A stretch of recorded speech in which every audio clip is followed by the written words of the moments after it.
US లో doctor గా స్థిరపడాలని అనుకుంటున్నారా? అయితే అతి తక్కువ ఖర్చుతో ఎగ్ ప్లస్ తో సాకారం చేసుకోండి.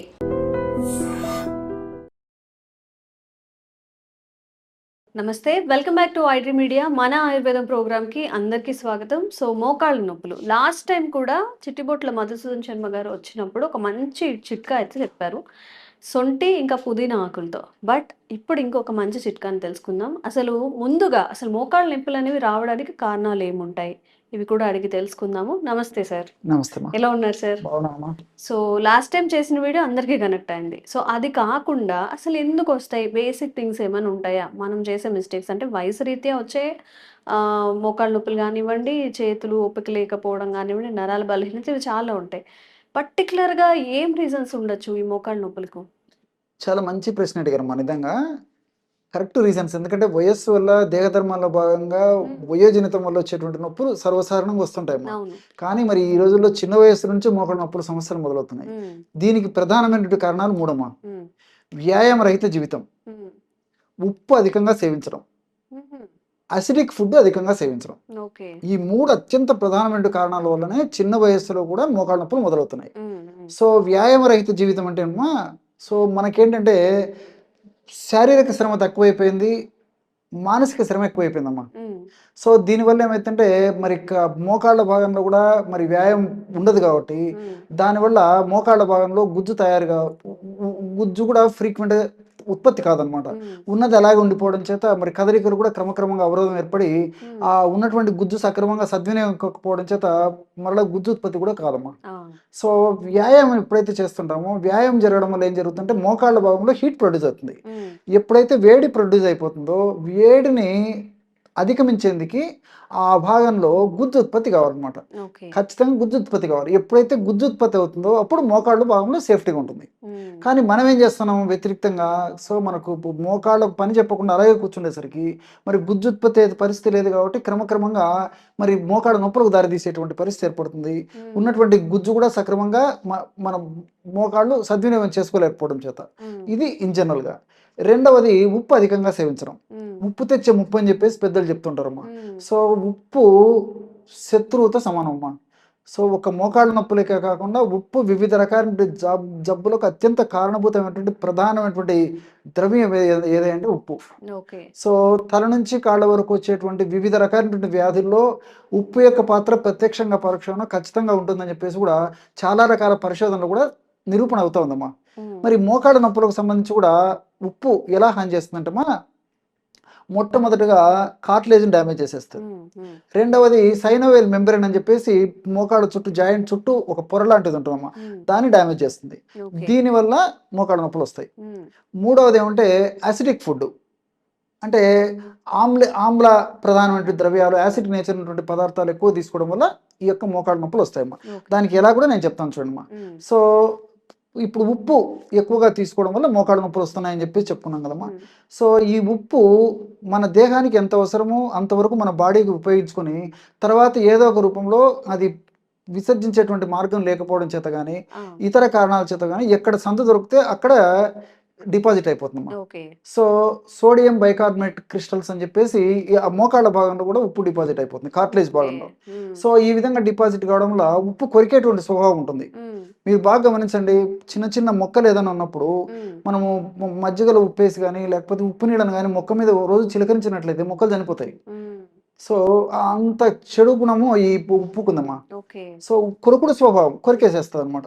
సో కార్టిలేజ్ అనేటువంటి ఈ మోకాళ్ళ భాగంలో ఉన్నటువంటి ఎముకల మధ్యలో ఉన్నటువంటి ఈ కార్టిలేజ్ని దెబ్బతీసేస్తుంది.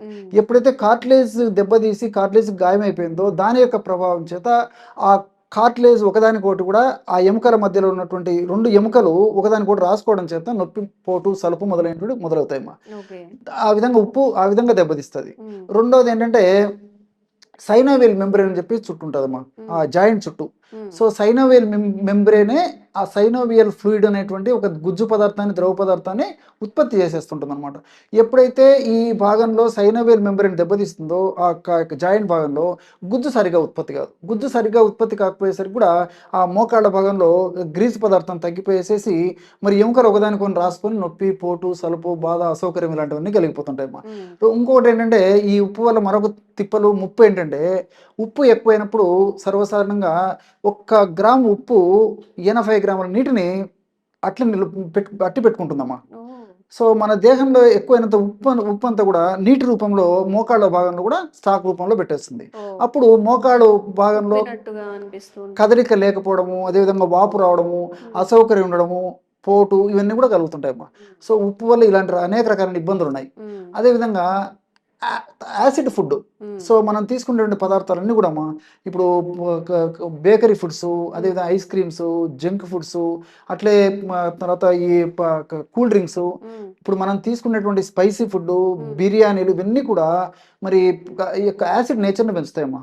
బాడీలో ఎప్పుడైతే యాసిడిక్ నేచర్ పెరిగిపోతుందో అప్పుడు ఆ యాసిడిక్ నేచర్ని న్యూట్రలైజ్ చేయాలంటే దానికి కాల్షియం అవసరం అవుతుంది. సో క్షార స్వభావం ఉన్నటువంటి కాల్షియం అవసరం అవుతుంది. సో యాసిడ్ నేచర్ ఉన్నటువంటి ఈ బాడీని క్షారత్వం చేయాలంటే ఎముకల్లో ఉన్నటువంటి కాల్షియం బయటికి రాగలమ్మా. ఎందుకంటే కాల్షియం ఉంటే కానీ బ్లడ్లో ఈ యొక్క ఓవర్కమ్ చేయడం జరగదు, ఏంటి అసిడిక్ నేచర్ని. సో అసిడిక్ నేచర్ని తగ్గించాలంటే కాల్షియం అవసరం. కాల్షియం ఎక్కడుందమ్మా? రక్తంలో ఉన్నది వాడుకుంటుంది. సో బోన్స్ నుంచి లాక్కుంటుంది. సో బోన్స్ నుంచి ఎప్పుడైతే కాల్షియం లాక్కుంటుందో రక్తంలో బోన్స్లో కాల్షియం శాతం తగ్గిపోతుంది. ఆ యొక్క ప్రభావం చేత మోకాళ్ళ నొప్పులు వస్తాయి. ఈ విధంగా రకరకాల కారణాల చేత ఈ మోకాళ్ళ నొప్పులు కలుగుతున్నాయమ్మా. సరే, జనాలకి ఇవన్నీ అవసరం లేదు, ట్రీట్మెంట్ అవసరం కావాలి. ఇవన్నీ మాకెందుకు సార్, మాకు సమస్య వచ్చింది, వైద్యం చెప్పండి. ఎంతో మంది మమ్మల్ని కూడా అడుగుతుంటారమ్మా. సరే, ఆ యాంగిల్లోకి, ఆ కోణంలోకి వచ్చేసి మరి వాళ్ళకి కావాల్సిన ఫార్ములా కూడా చెప్తాను చూడండి. ఓమమ్మా, వామ్ అంటారు, అజవాయిన్ అంటారు, ఇది ఒక 50 గ్రాములు. అదేవిధంగా శొంఠి, శోధించేటువంటి శొంఠి అమ్మా, శొంఠి వచ్చేసి ఒక 50 గ్రాములు. మెంతులను వేయించి చేసి ఒక చూర్ణం చేసుకొని ఒక 50 గ్రాములు. పసుపు చూర్ణం ఒక 50 గ్రాములు. వాము, శొంఠి, మెంతులు, పసుపు ఒక్కొక్కటి 50 గ్రాములు చూసుకోవాలమ్మా. సో టోటల్గా చూర్ణాలన్నీ కలపడం వల్ల 200 గ్రామ్స్ మెడిసిన్ రెడీ అయిపోతుంది. ఆ 200 గ్రామ్స్ మెడిసిన్ బాగా కలిపేసి ఒక గాజు సీసాలో నిల్వ ఉంచుకొని రోజు ఉదయం ఆహారానికి ఒక 10 నిమిషాల ముందు, రాత్రి ఆహారానికి ఒక 10 నిమిషాల ముందు ఒక 50 ml గోరువెచ్చని నీళ్ళలో ఒక 1/2 టీ స్పూన్ ఈ యొక్క పౌడర్ కలిపి తీసుకోవాలమ్మా. దీన్నే తేనెతో కలిపి కూడా తీసుకోవచ్చు, లేకపోతే కాస్త పొడి నోట్లో వేసుకొని నీళ్ళు తాగొచ్చు. ఎలాగైనా పర్లేదమ్మా. ఈ పద్ధతిలో యొక్క ఔషధాన్ని వాడుకోవడం వల్ల మోకాళ్ళ భాగంలో కలిగేటువంటి నొప్పి తగ్గిపోతుంది. సలుపు, పోటు, మంట, బాధ, అసౌకర్యము తగ్గిపోతాయి. గుజ్జు త్వరగా తగ్గకుండా ఉండేందుకు ఉపయోగపడుతుంది. అదేవిధంగా మోకాళ్ళలో ఉన్నటువంటి ఆ యొక్క సమస్య ఏదైతే ఉందో త్వరగా పెరిగిపోయేసి పూర్తి నడవలేని పరిస్థితి లేకుండా ఉండేందుకు ఈ యొక్క ఔషధాలు కాపాడుతాయి. సో ఈ యొక్క 4 పదార్థాలు, నేను చెప్పినటువంటి ఈ 4 పదార్థాల్లో కూడా ఈ యొక్క ఔషధాలు ఉన్నాయమ్మా. ఔషధ గుణాలు ఉన్నాయి. శొంఠిలో అలాంటి ఔషధ గుణాలు ఉన్నాయి, మెంతుల్లో అలాంటి ఔషధ గుణాలు ఉన్నాయి, అదేవిధంగా పసుపులో అలాంటి ఔషధ గుణాలు ఉన్నాయి. సో ఈ 4 పదార్థాల్లో కూడా మోకాళ్ళ నొప్పులు తగ్గించేటువంటి వివిధ రకాల ఔషధ గుణాలు ఉన్నాయి. అదేవిధంగా ఎక్కువ రోజులు వాడినప్పటికీ అన్ని సైడ్ బెనిఫిట్స్ ఉంటాయి, ఎలాంటి సైడ్ ఎఫెక్ట్స్ ఉండవు. కాబట్టి దీర్ఘకాలం పాటు వాడినప్పటికీ అన్ని రకాలుగా మేలు చేస్తాయి. షుగర్ వ్యాధిగ్రస్తులు వాడుకోవచ్చు, బీపీ వ్యాధిగ్రస్తులు వాడుకోవచ్చు, వెయిట్ ఉన్నటువంటి వాళ్ళు వాడుకోవచ్చు, హార్మోన్ల అస్తవ్యస్తత ఉన్నటువంటి వాళ్ళు వాడుకోవచ్చు, మరి యువకులు వాడుకోవచ్చు, పెద్దవాళ్ళు వాడుకోవచ్చు. అందరూ వాడుకోదగ్గ దివ్యమైనటువంటి ఔషధాల్లో అగ్రస్థానాన్ని ఇవ్వదైనటువంటి ఔషధాల్లో దీన్ని కూడా ఇవ్వచ్చమ్మా మనం. ఓకే, నిజంగా చాలా అద్భుతమైన చిట్కాలని, అంటే ఒక మంచి మెడిసిన్ ని సజెస్ట్ చేశారు. సో ఎవరికైనా సరే మోకాళ్ళ నొప్పులు ఉన్నా కానీ ఈ వీడియోని వాళ్ళకి ఫార్వర్డ్ చేయండి. మీరు కూడా ఇలాంటి మోకాళ్ళ నొప్పి సమస్యతో బాధపడుతున్నట్లయితే ఇవన్నీ కూడా న్యాచురల్ గా మనకి ఇంట్లో అన్ని దొరికేవే కదా, ఒకసారి ట్రై చేయండి. మీకు ఎలా అనిపించిందో, రిజల్ట్ ఎలా ఉందో కామెంట్స్ రూపంలో తెలియజేయండి. ఇంకెలాంటి ఆరోగ్య సమస్యలు ఉన్నా కామెంట్ చేయండి, తప్పకుండా వీడియో చేసే ప్రయత్నం చేస్తాం. Thank you sir. నమస్తే. Sir, one life lesson what medicine has taught you. Whatever you can do without expecting. But I really believe మన పాజిటివ్ యాటిట్యూడ్ ఉంటేనే మనం ఏదైనా సాధించగలం. గట్ ని మనం కరెక్ట్ గా డీల్ చేసినట్లయితే అది మనకి పాజిటివ్ హార్మోన్స్ ని రిలీజ్ చేస్తుంది. షుగర్ వచ్చిన వాళ్ళ పరిస్థితి ఏంటి? పొట్ట దగ్గర పెరిగితే దాన్ని ఆండ్రాయిడ్ అంటారు, ఆండ్రాయిడ్ ఫోన్ కదా. అసలు థాట్స్ ఎందుకు వస్తాయి? బ్రెయిన్ డెడ్ అంటే దానికి ప్రపంచం అంతా కూడా కొన్ని నిర్దిష్టమైనటువంటి లక్షణాలు ఉంటాయి. మానసికంగా ధైర్యంగా ఉంటే క్యాన్సర్ జయించవచ్చు. You are a doctor for a cause sir, అంతే. వాళ్ళకి వచ్చిన ఆదాయం కాకుండా ఫ్రీ సర్వీస్ ఎంతమందికో చేస్తారు.